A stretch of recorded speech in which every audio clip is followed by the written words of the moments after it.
To be honest, I come from India where doctors are very well respected, and even your own family members and extended family call you with your prefix, which is doctor, etc. But since I moved to Australia and working in country and rural Australia, I've seen how even kids or children speak to their uncles and aunts or grandparents or friends of grandparents with their first names. And I found it quite interesting because for us, where we come from culturally, anyone who is even one day older than us, we have to give them some sort of respect in our vocabulary.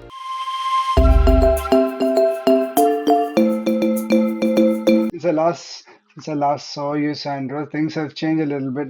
I thought I'll mention we had a bit of family issues at home because my wife is now pregnant with a second child and she's going through this medical condition, hyperemesis gravidarum. She's been in and out of hospital with IV fluids, and the whole routine has changed. I have to do pickups and drop off for my son and then look after her. So the last 4 to 6 weeks have been like really full on because me working 6 days a week and managing this at home Gosh, has been a bit over. But it's okay. I've got help. My in-laws have come over from overseas to help.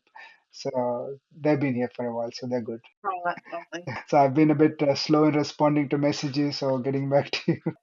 We just appreciate you still being able to spare us the time and spend some time with us, which is good. Mm. Yeah. So, do you like Okay. having in-laws? Do you get lots of home cooked meals and things like that when you come home?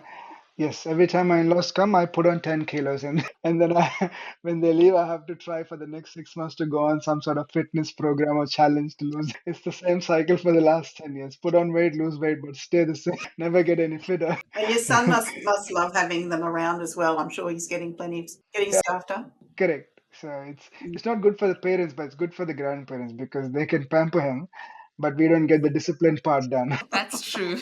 That's out of the window. That's the privilege of being a grandparent, I think. You can't spoil your kids, but you can spoil somebody else's. Absolutely. Send them home.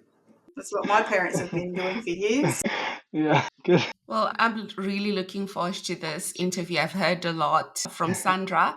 So she speaks really highly of you, and I'm excited to get to know your story a little bit more and really appreciate you taking the time. I'm sorry for, everything that's going on. So this makes us even more appreciative that you've taken out some Absolutely. time on Sunday to talk to us.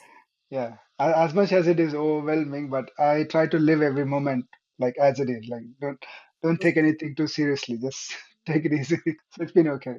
And thanks for having me Absolutely. also. Yeah. No problem. Thank I, you. I think we're recording, Em. Yeah, Shall we we are just keep good. moving? We'll Yeah, keep let's going. do it. Yeah. Yeah. So how we normally do it is I'll do a little introduction and then Em and I generally take turns at a couple of questions each. Yeah. It's totally up to you how much or how little you tell us, but we Yeah. were really intrigued with your story that little video clip that you showed us. So elaborating on any of that is great. If Yeah. you have a little stumble and would like to rephrase something, just pause for a second and then keep Yeah. going, and we'll have our lovely lady Jo edit it out and tidy it all up for us.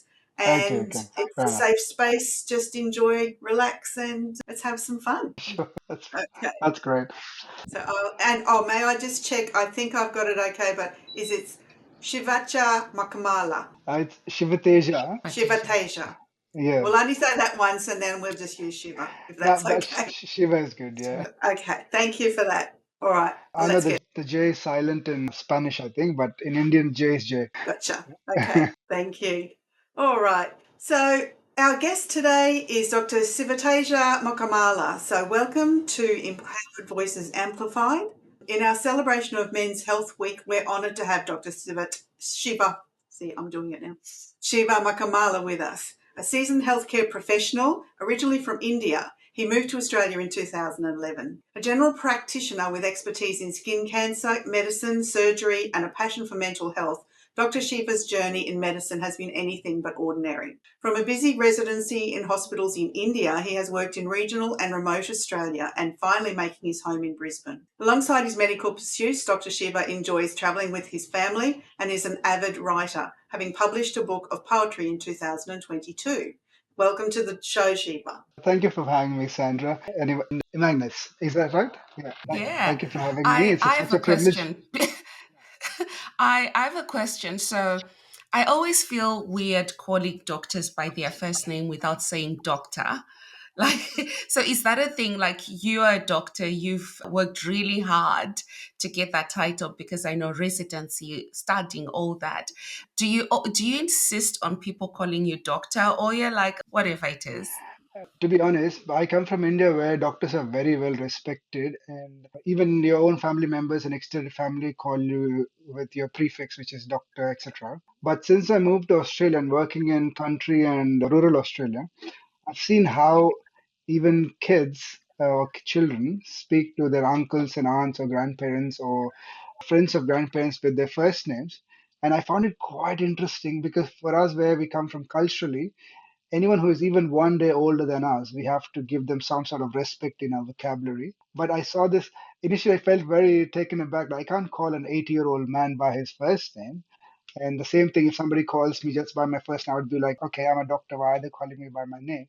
But then once I understood the gist of it, the friendliness and the rapport building and how closely knit Australian community is, and how they don't see age or culture or gender as anything, and to communicate and connect with people, I felt it more loving that if somebody called me with my first name, it's like, oh yeah, yeah, they understand me, I understand them better. So I, from then on, I forgot the prefix doctor. Wherever I go, I just tell them I'm Shiva, and I'm happy for them to call me as Shiva, and they love it too.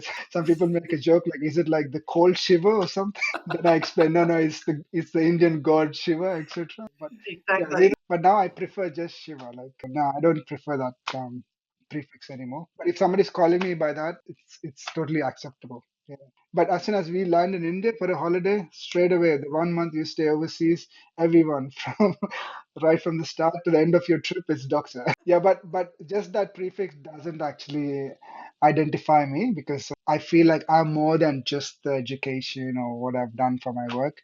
Yeah, it's the whole story. So I prefer my name as the identity factor. Yeah. Awesome. Oh, thank you for explaining that so well and for clearing that up for us. So, as we said in the biography, you've come from India to Australia and outback and regional Australia. Could you tell us a little bit more about that journey? It's an amazing one. I'd love to share that. I mean, I don't know if the audience or yourself would be interested to know this. The thing is, when in India, if you're actually doing medicine, like you have to really work hard for it. As in, like when I gave my entrance exam after my plus two, like there was 40 or 50,000 people who gave the entrance exam, and only 1,000 people got into the medical school, and they're all ranked by numbers. And my rank was 128 out of the 40,000, so I got into the medical school, right? Now, once you get into medical school, you always think that you're going to stay in India, you're going to become a super specialist, you're going to be this and that and everything. But as time passes, like first few years of medicine passes, you tend to get into other things like passions and travel and friends and girlfriends or whatever you do. And then somehow you might drift off from your mainstream medicine a bit and then you come back. And by the time you finish your final year and get into internship, you're in a juncture where you're deciding, okay, am I going to continue my specialization or advanced studies in India, or do I have to go abroad to do this? At that point, most people who have done medicine in India, they have 1 or 2 years of gap where they take time to figure out what they want to do. They want to pursue medicine, or they want to drift off to a different field, or they want to continue study in India or overseas. So my juncture was in 2008 and 9 when I finished my medicine. And I was looking at three different things, whether to pursue post-graduation studies in India or to do a postgraduate study in America. So these were the two options at that time. I started to prepare for my USMLE exams, which is a medical licensing for US. But it so happened that a distant friend of mine actually suggested, hey, do you know that it's easier to become a doctor in Australia? Instead of giving three exams, you probably can give one exam and then you can get into the workforce and slowly work your way up the ladder. And then I thought, okay, I'll take the easy way out. But at the same time, while I was taking that gap year and working as a resident in the hospital, I actually saw one documentary of Royal Flying Doctor Service. I was just scouting out and seeing what's the medicine like in America or UK or Australia and other places, other parts of the world. I even looked at Medicine Sans Frontiers, which is Doctors Without Borders, and West Indies, Caribbeans. And I found this Royal Flying Doctors documentary where I saw that doctors were actually flying from bases to rural and remote areas and treating the patients and bringing back to the tertiary hospitals. And that quite intrigued me. And then that's when I actually interrogated a bit more from this distant friend of mine how to go about the exams. I had absolutely no idea what to do. Like we don't know what the exams are, we don't know what the licensing is like. We don't have any seniors here who are working here who I know directly. So it was all like a lottery. But in 2009, I somehow to like grab my courage. I asked my parents for a bit of money, and I said, I think I'm going to go to Australia. I'm going to go for it as a tourist, be there for 3 months and see what's it like for doctors there. And I actually took a 6 weeks course, a bridging course, to see if I can give a medical license exam in Australia. And I did that course. And once I landed in that course in Melbourne in 2010 June, the class that we had was a class of, I think, 24, 25 individuals. And there I saw people from different parts of the world, like Africa, India, Asia, Russia, China. And because it was a small group, but a multicultural group, and all of different ages, different stories, different things. Some of them came as students, some of them came as spouses, some of them came as refugees, asylum seekers, and they're still working their way into the medical Australian medical system. And some of them were like 40. I was 24 or 25 by then, and I had colleagues who were like 40, 50, 55, 60. The oldest one we had in our class was a lady from Afghanistan who was like 55-year-old who was trying to retrain to become. And then suddenly I felt like, wow, I was looking for an adventure and I think I got it. And then we shared our stories, and then that's when I found out that it is workable plan. Options are very limited to settle as a doctor in Australia if you don't have any backup, as in you're not a permanent resident, you're not a citizen, you don't have a family member here who has some sort of citizenship status or some other business status or something to sponsor you or help you. But then there was a very thin chance for anyone like me to actually get into the system in the right way. But I still took it because I gave the exam in the first go and I passed. And once I passed the exam, I was like, that's it. Now I'm in it. I'm not going to go back and try for the Indian exams again. I'm not going to go back and do the American exams again. So then I came back in 2011. I took up a master's study in Deakin University in Melbourne for 2 years. So that would give me at least 2 years time to do the masters and also apply for jobs in the hospitals or GP practices and see if someone's interested in my profile. But the catch was, even if my profile was good, even if my CV was good, even if I had good communication skills, the catch was, will the person who is going to employ me sponsor me or not? That was the $1 million question because at that time, I think it's the same thing even today. There was a tier system where if there was a job opening, the first preference would be Australian citizen. The second preference is Australian permanent resident. The third would be New Zealand citizen.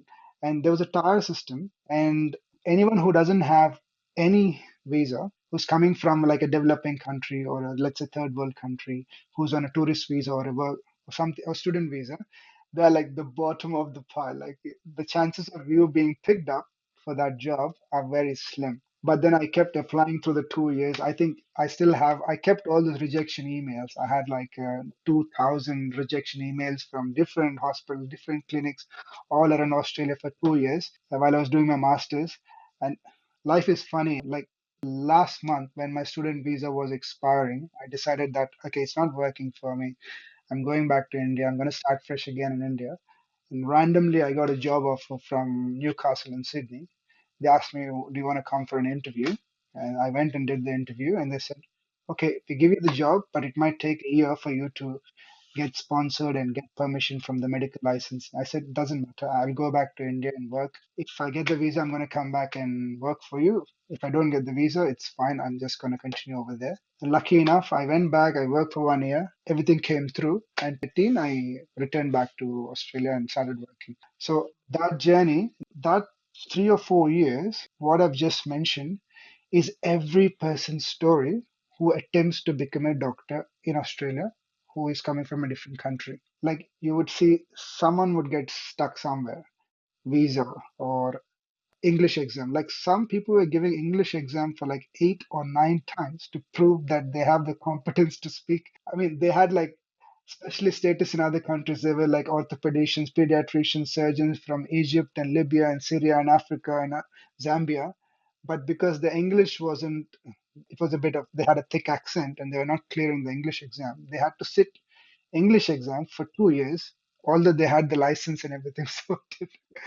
So, so every part of my journey had all the things that other people have struggled with. And since then, I thought, okay, once we get through this, it is our job to educate young people who come in. If they ask you for advice, give them the right advice. Even if it's something that they don't like, tell them the right thing. Tell them the reality. Tell them all the struggles.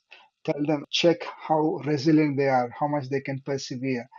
If they're weak-hearted or they think that their life is going to be all fairy, it's probably not the case. So since then, since 2013, any person who asks me, okay, how did you become a doctor in Australia? Like, we have never heard anyone from India becoming a doctor in Australia. I'm like, it's hard work, man. You want to know?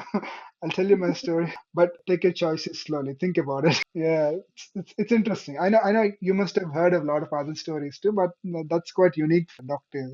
It's not a It straight. is. Yeah. Oh, it's I think interesting. what we do hear a lot of, and clearly it's not true, is that Australia's crying out for doctors, especially in remote and regional areas. And pretty Yeah. much, if you come here and you've got qualifications, there might be a little crossover of making sure that there's parity. And Mm. then little hospitals all over the country are crying out for you, and you have to do your country No, service a it's little bit before you can come into the city. see Yeah. that's the irony because even now Mm. I'm all through. I've done all the exams. I've become a fellow of a college, and I've done few other upskillings and trainings. So my life is cruisy in the sense that if I open my mailbox, I have tons and tons of jobs popping through all over Mm. Australia and New Zealand and any other Commonwealth country who wants to take us on board. But strangely enough, I also see that there's thousands of jobs coming to me. But if I recommend a doctor who has the qualifications but who doesn't have all the steps cleared through, they can't take them on board. So it's like Mm. there is a vacancy. The rural and remote areas are suffering. There's no doctors or there's no standard permanent doctors there. But to employ overseas doctors, the red tape is too much. Like the Mm. time frame is too much. Either the candidate gives up or the system fails them in some way, so they can't get placed. And and the other thing too is there's a bit of lack of awareness. Like I personally think some countries, for example, UK, Canada, America, New Zealand, and some other Commonwealth countries which are like similar standard of training, they some of them don't even know that the lifestyle in Australia is fantastic, or the life of a doctor is really good Mm. in Australia, or the respect you get is great, or the pay scales are very good in comparison to where they're working. They don't know that. If they knew that, they would actually move in a heartbeat because who would not want a bit of sunshine and a better pay scale and a good quality of Yes. life? Why would you rather live somewhere in a tight scenario? So it's lack of Mm. awareness too. Like people are just stuck where they are, and hence why we have a big black hole which we can't fill. Like constantly, whenever I do locums in the remote areas, the the patients' families, and the nurses and the hospital, they love you because as soon as you go there, you're providing a good service. They love you, they respect you, but you can't stay there because you're a locum. And you hear the same story over and over again. We can't get a doctor here. We can't get a doctor here. I'm like, wow, this is great community here. I don't know why they can't get a doctor. Even the Mm. locals don't want to go there. That's a bit odd for me. Like if I was a local, if I was born and bred here, I would think, yeah, it's my country. I was born here. I would go and happily work for a few years in the countryside. But Mm. unfortunately, I don't think that's the case here. Everybody wants to Mm. live in the cities and have the city life, etc. And just it's all congested here. People Yeah. struggling for the same job, tens of applicants for one job, and there's tens of jobs but no applicants in the remote areas. It's just and they can't employ overseas candidates straight away. So that's it's. I think Mm. this particular problem has been in existence for so long, and politicians have tried, and colleges have tried to lobby to make things easier for employment and recruitment and incentives, but somehow the gaps are still there. Even today, as we speak, if somebody has a chest pain in a rural town, they'll have to be taken to the nearest tertiary hospital. If they're not lucky, Mm. it may be a few hours away. You may have to wait for a flight or wait for 2 hours to get an ambulance there. So, yeah. So that's a bit odd because when we come from India, we think that we're going to Australia. It's a developed country, it's a Mm. Western country. It's like great. And suddenly you see that a patient can't get to a hospital in 2 hours when they have a chest pain. That's scary. That's Mm. like, That that's like, is. that's like being in some lesser developed country again, but Mm. it's not. Mm. Oh. True. So if there's any policymakers or problem solvers out there listening, there's a good problem to solve, and I think it would be an I, election year here in Queensland, so Yes. maybe we need That some is people to true. pull that and solve that No, no, problem for us. I'm highly confident that I've seen over the last 10 years, I've seen every party who gets into power, pretty sure there's some really good politicians who know what the problem is. They're trying to solve the problem. They're trying to make the process easy for recruitment. They're doing that. Even last few weeks, I got some emails from the medical board saying that the recruitment process is being more simplified, etc. So they've been working on it, but it's been a long journey to work on that process. Yeah. But definitely, there's some really good people working to make all equitable healthcare all across Australia. And I'm confident it will be at some point. I think the key is young doctors who graduate from here, they should aim to work in the rural for a significant amount of time when they're young. That's the only way to send young people there so they can actually enjoy the real good quality of life and they know how it feels like being there. Otherwise, all of them are just cramming in the hospitals in the cities to be in the same spot, to grow in the same spot and not going far. Yeah, so I think young doctors who graduate are the key to this problem. They should want to go to the rural area and serve the community. It shouldn't be mandated, but it should become like a ethos thing. They should love to go to countryside and work for a few years. We used to have a program back in Zimbabwe. We used to have a program where after graduating from university, you went through what they called a graduate trainee program. And you'd be placed in different departments and learn a lot. Like I learned how to run a successful business by doing a graduate trainee program because you start from the mail room, you go to, admin, you go to accounts, finance, IT, all the departments. So I think it would be great. Like, I don't know how it works in the doctor Healthcare. profession, but it would be great to have a program where people actually do these rotations, and you'd be amazed at what people can learn by working in an environment that's not Yeah, yeah, I normal understand. or usual for them. There is an equivalent actually, even through medicine. In the first 5 years in the medicine, I think in the second year or first year, the students do have rural rotations where they have to do like a 6 week or 10 week rotation in a rural GP clinic or in a rural hospital where the college that's actually doing their training or the hospital that's doing their training takes them to those spots, places them in quarters, and their meals are paid for, and then they go there and do the training in the local hospital and they do that a few times through the 5 years or 6 years of medical school. But I still feel that small period that they go and come, it's not enough to actually really enjoy the community. For somebody to actually really enjoy the community, they have to stay there at least a couple of years, and that doesn't happen through medicine. And when they get to the internship, they may do a few rotations in the rural, but they are 4 week or 8 week rotations.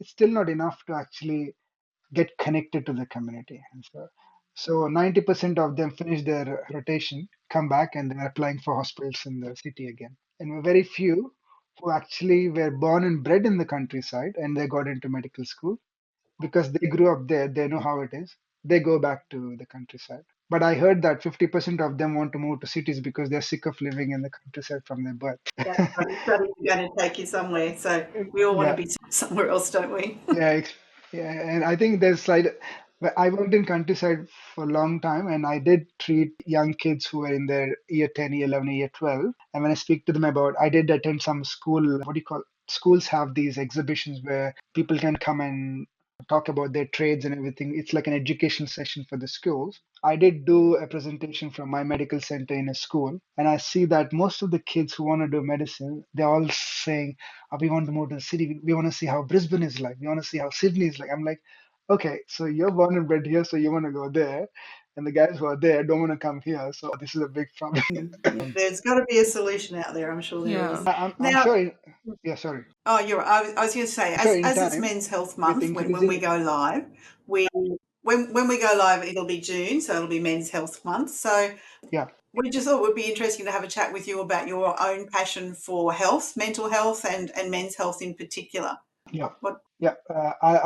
I come to that. So through this journey, actually, I have to admit that from 2009 to 2013 or 14, those 5 years where I was doing my masters or doing my exams, working part time in Melbourne or Sydney to actually support myself, and all those years, I I would say I was not diagnosed, but I think I might have got depressed because I was living in a cold country. I come from a tropical country, and I'm living on my own. Obviously, I don't have many people or friends or family where I was living. And then I expected the thing to be a shortcut to my career, but it ended up being a long cut. And then through studying, working, doing night shifts, probably not eating enough, probably not doing enough self care at that time. I believe after 2 years of doing that struggle, I did become a very quiet person. And because I remember myself as a child, I was a very, very happy go lucky person. I was the life of a party. I would go anywhere and my relatives would love me, my friends love me, and all that. But I clearly know that from 2019 to 2014, I did become very quiet and I was not into catching up with friends or making new friends and all that. So I personally think I have gone through a bit of that myself at that time because one thing is a culture shock, the other thing is not being able to do the job that I love to do yet, as much as I was loving to do what I was doing then, but still not looking after myself enough or not working out or not eating properly. So I think as a combination, it did affect my mental health, I would say. And I only found that I actually had to attend to self care when I started working as a doctor, when I started treating other patients, and I saw how big mental health problem it was in Australia, treating patients as a doctor. I saw, and we are talking to them about symptoms of depression, or we have symptoms of anxiety, or symptoms of PTSD. When we're talking to patients about these things while we were learning and talking to them, I felt, wow, I think I may have gone through a lot of these in the last few years. So on hindsight, I felt like I may have gone through, but where I come from culturally, there's no such thing as if you have mental health or if you have depression, there's no such thing as you're gonna go and tell your parents, I'm depressed. It never happens where I come from. Even if you did verbalize or say that, they would say, okay, take a break, or just go on a holiday, or just snap out of it. Or if you had very strict parenting, they would say, enough of your crap, just get on to work. So there's no such thing as mental health awareness, or there's no such thing as understanding how your mind works, or how it affects your body, or how your life and all that. So on hindsight, when I started working, I realized that a lot of things that I was counseling patients and helping them with counseling and psychology, I had already gone through. So hence why on the day one when I sat in the chair of a GP and I started counseling patients, the things I would say it in a normal way, just what occurred to me, but that would hit so strongly to the patient, and some of them would just break down and they would start crying. Some of them would just hug you and they would say, how did you know that I'm going through this? And I'm like, I don't think this is rocket science because I felt like I was just sharing a part of me that I've gone through. And for them, it hit very hard. And that started happening again and again in every consultation. So after a while, I realized in my practice that if I had the interest and the time, and if I dwelled a bit more into the detail of the patient's story, everybody is suffering with something. Okay, and and we always have something common with them, especially if you have gone through really bad hardships yourself, and if you've been through some sort of mental health and you've overcome it, you seem to have a deep sense of intuition. And with that intuition, when you talk to these people, it's just life saving for a lot of people. Some of them become your they become your loyal patients, they become your family because now they feel like in 50 years of their life, you're the person who actually understood them so well. And suddenly you feel like it's a big responsibility now. Like everybody who walks into this room, it's your responsibility to be very sensitive. Don't trigger them. Try to get the story right. See how you can help them. Understand your limitations. See what you can't help them with. So those sort of things became finer and finer and finer with my work. So where I'm getting to is knowing that I've been through something and I've overcome it gave me the insight that everybody was going through something. At least 50% of the consultations in the general practice have some sort of mental health. So I started using my own story, my own understanding, my own experiences to be very sensitive and cautious in how I deal with the scenarios. And most often it worked. 90% of the times it worked. And then I kept on adding on it, like learning a bit more, like telling them about nutrition or telling them about exercise or telling them about self care, or if they're into spirituality or God, then actually help them, not help them directly, but point them towards the right direction where they may get some sort of help from that part of the world. They can improve their mental health. So I was trying to equip myself with every possible thing where any consultation comes in, even though it's quite unique, I can give them the right recipe for treatment. So once this two-way communication and rapport was building and the mental health started improving for my patients, I started developing a deep interest towards it. Like uh, I, s- I started utilizing these skills not just in the consultation room, because sometimes when you're in the consultation room, you're bound by a code of conduct. You have to behave in a certain way. You can't cross your boundaries and limitations. So I would act what I'm supposed to, but I would also start doing volunteer work, not as a doctor, but as a person in the community, or even as a doctor, but in a non-government organization where you're helping them with housing, or maybe you're helping them with alcoholism, or maybe you're helping them with isolation, things like that. And there is a little bit of extra boundary that you can cross where you can help them with certain things. So it became a part of my life now. So mental health was not just like a consultation for me. So it's become like a thing that I do for my patients and also people outside of the consultation room. Yeah, that's my story with mental health. Yeah, and coming to my book also, the book that I wrote in 2022, going through all these thousands of stories in the consultation rooms and also my own understanding, I started developing certain skill where I could write certain things which are short and success, and it was like a treatment plan basically. If somebody read that poem, it would be like a medicine for them. Like if they would be struggling with something, they would read that and okay, they would get like a light bulb struck, and then they fixed the problem in their lifetime. So that was the inspiration to write that book. It wasn't actually to write the book. I was just writing it so I can post it on my social network pages where people would read and share and help themselves. But people who read it, they came back to me and said, "This is really good stuff. I think this is worth publishing. I think this is worth people reading." Because not everything can be solved with an antidepressant or a psychology. Some people also need simple messages in a very nice readable format. And that's when that came back as a feedback from the community and friends, that's how the book came about. I still call it like I still don't call it a poetry book. I just call it a prescription pad. Like you can just there's 100 medicines in that book. You could just randomly open a book and just read one thing. Okay, you can fix something today. I love that. Practical and implementable. I love those sort of Implementable. solutions. So what would you say, because you've got lived experience in this, what would be for men struggling with mental health, particularly those new to Australia? We know that it's challenging to get into a new country, and if you're passionate, if you're skilled in a certain way and you can't apply those skills, like it does mess up with you a little bit.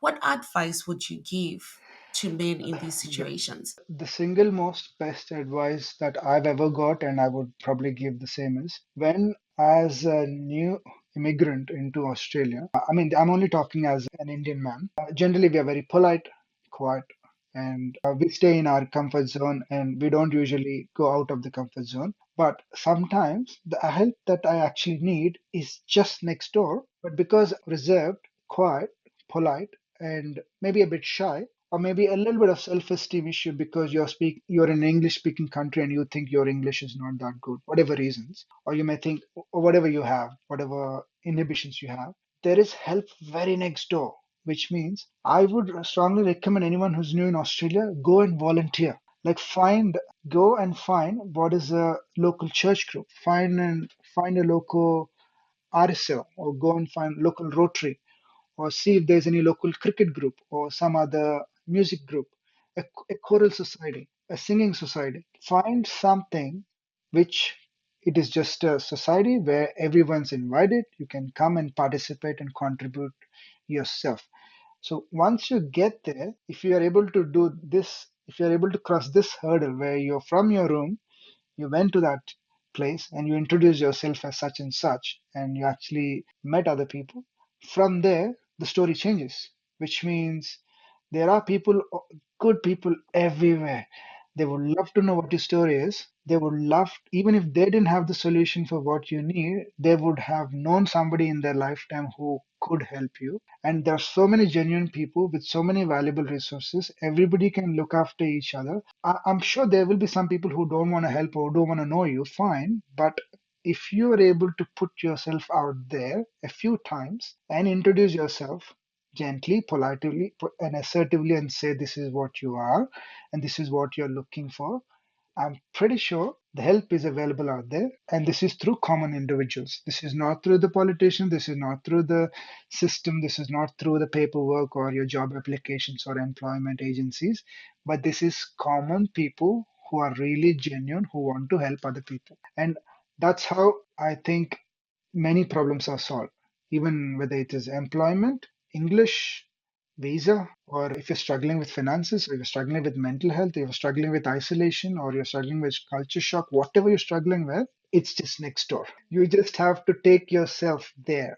Okay, that is the first step you have to take, and from then on, automatically life will change. Because I'm sure there are fantastic individuals out there who really want to help people genuinely, not because they want anything from you, nothing. And especially, I found this very good about Australia. This is why I love Australia a lot. I call it my second home and my godmother. Is Australian population. I found the true blue Australians. They are really lovely. Like they are very open, very straightforward, very genuine. And even if they had to say something not so nice, but it is for your good, they will say it to you on your face. The only thing is, you don't get offended easily. Just have a bigger heart. Don't get offended easily. Just take it on board. Okay? Because most of Australians are almost always saying the truth. And even if it's not the nice way, they're saying the truth. Take it on board. So that's my suggestion. Like, keep yourself out there. And then at the same time, if you do get help from someone, and if it has helped your life in some way, make sure you pass it on. Because when you pass it on, you help somebody else, and likewise, whom you're helping may also help you in some way. Don't always think that you're helping someone. Indirect, it so happens that you think you're helping someone, but it eventually turns out that in helping them, you're helping yourself. You know what I mean? So that's my advice for anyone who is new in Australia. Keep yourself out there, not just in your CVs, not just in inboxes or in mailboxes or in employment agencies or in companies' portfolios. Make yourself a citizen of the place. You are here now. Try to acclimatize. Try to make friends. Don't just sit with your own community. I know your community gives you comfort and food that you like and all that. Great. But start to taste other communities. There are really lovely people from all over the world who live in Australia. Make yourself available for them. Okay? And they will make themselves available for you. That's my that's my advice. I absolutely love that. And it's been quite a common theme with most of the guests that we've had on our show. And everything they've consistently said is volunteer, get to know other people, get to understand other cultures. And they are genuinely nice people in Australia. And if you need any help at all, the resources are there, the people are there. So I love that. Like, look next door, the help is nearer than you think. Exactly, exactly. And then the last thing is, when you're really applying for, let's say, visas or jobs, I would say there are local people who have you have interacted with, and they have helped you with other network of group of people. So somewhere in those networks, you will learn some really valuable skills. Like, if you need references for your CV, if you need good references for any other application to prove your character, whatever it is, how will you get a character reference unless you put yourself out there and proved your worth? If you just sat in your room and if you wanted good referees, where would you get good referees from if you never put yourself out there? Like, if you volunteered at 10 different organizations in 10 months, I'm pretty sure nine of the organizations you will meet 10 other people who are happy to be your referee. It may not be professional referee, but they might be a personal referee. But still, it's good enough, because that's what people look for: genuine, reliable people to employ or to progress with their application. So that's what I say. I tell my Indian friends and my colleagues and my juniors who came after me in other fields as well, like, please don't, you can speak in your language with your friends, but also learn another language. Don't always have your friends. Don't always catch up with the same friends whom you interacted with back home. Just make new friends. You don't have to do everything that they're doing, but you can just be their friend and just understand. And some of them get scared, like, okay, some of them say that we are in a fast country, like their lifestyle is too fast for us, and then we may get carried away and there's a bit of inhibition. I'm saying, no, no, you can decide how you want to live. Nobody's going to force you to do anything. You can be anywhere you want. You can be in the most, like, what do you say, you can be in a nightclub where party is going hard, but you can just be sober. It's on you. Yes. It's not on them. Nobody's going to shove it up your face. So don't get scared that it's a a fast country or things like that. Who cares? Just jump in, go along for the ride. So our last question for you today is the one we ask all of our guests, which is Yeah. what motivates you and keeps you empowered? Sorry, you'll have to repeat that question for me. What motivates you and keeps you empowered? Well, to be honest, since I started this self care, which means no matter what happens, I have to eat right, I have to sleep the right amount of time, and I have to have nice, quiet time for myself, and I have to have some sort of insight into my mind. If these things, if I'm able to do right on a daily basis, the story just unfolds beautifully. So most often we are so in the past when I was younger, when I had less insight, we would go with an ambition or something that you want to do so strongly, but you're not actually looking after yourself, like whether it is physical health or mental health or emotional health. You may get what you want, but you haven't got enough physical or mental health to sustain it. Or you may end up with money, or you may end up with some other fame, whatever, but you don't have the necessary mental or physical capacity to sustain a long, fulfilling life. So what keeps me empowered is my quiet time, which I call it my meditation time, and self-care, which is I try to eat right and I try to sleep adequate, and I do a bit of yoga, tai chi, and this is a day-to-day thing. So my ambition or my empowerment is my day-to-day thing. As long as I do my day-to-day things right, I know today is going to be a great day, and I know tomorrow is going to be a fantastic day, and it's going to be a great life. I know that because once you look after yourself, everything is easy. Work is easy, friendships are easy, relationships are easy. Even if you get big problems in life, they're easy to deal with when you have a good body and mind as well. So I feel like you have a very good self care regime. That's it. That's what you need. And that equips you for anything that comes your way. But if you're gonna not look after yourself and then try to save the world, it's not gonna work. Okay. Your self-care is a top priority. That's my empowerment. Like no matter what happens in my home, it's very clear for my wife or my kids or my parents or my siblings or my friends that if it is 8 o'clock at night, I've got to sleep. If it is not a celebration, I'm not gonna overeat. If it's not a celebration, I'm not gonna drink. So my standards with my self-care are really high now. So and that helps me work 18 hours a day and not be tired.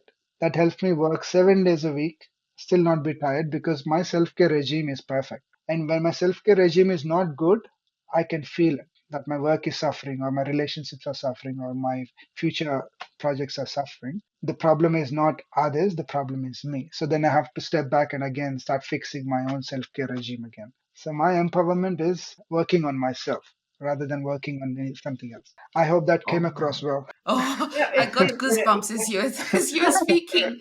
Wow. Oh, I've just been challenged. But the good thing about challenge is about self care is the moment it occurs in your mind. Oh yeah, correct.